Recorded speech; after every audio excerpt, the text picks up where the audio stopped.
Recording studio Rajgir. सावन में सैया लेके कवर छम छम करहे सखी हमारो बलमुआ मारी के चिलम बम बम करहे सखी हमारो बलमुआ मारी के चिलम बम बम करहे सखी हमारो बलमुआ सावन में सैया लेके कवर छम छम करहे सखी हमारो बलमुआ मारी के चिलम बम बम करहे सखी हमारो बलमुआ मारी के चिलम बम बम करहे सखी हमारो बलमुआ।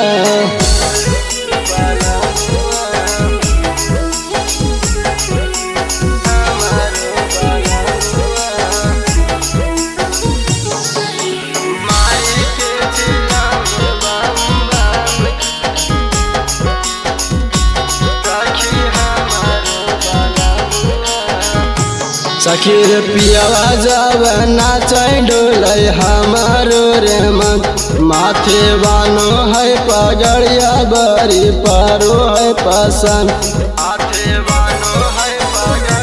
सखीर पियावा जब नाचे डोले हमारो रे मन माथे बानो है पगड़िया बड़ी पारो है पसंद देवे घर नगरिया चले जे डगरिया न दाम धरे सखी हमारो बलमुआ देवे घर नगरिया चले जे डगरिया न दाम धरे सखी हमारो बलमुआ मारी के चिलम बम बम करहे सखी हमारो बलमुआ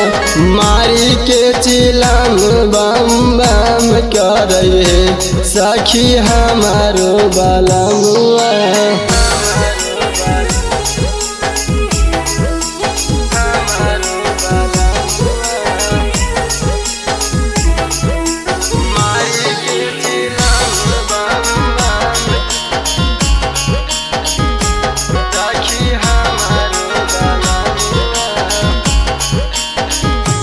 सखीर सावन के पावन महीना बड़े निक धर्मवीर संगे नाचो है कैराइटर लाली सखीर सावन के पावन महीना बड़े निक धर्मवीर संगे नाचो है कैराइटर लाली बाजा डीजे बाजा पियो है गाजा थम थम कहे सखी हमारो बलमुआ बाजा डीजे बाजा पियो है गाजा थम थम कहे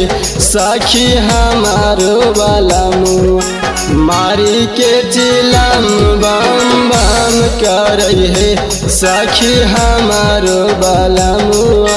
मारी के चिलम बम बम करहे सखी हमारो बलमुआ। Shivangi recording studio Rajgir.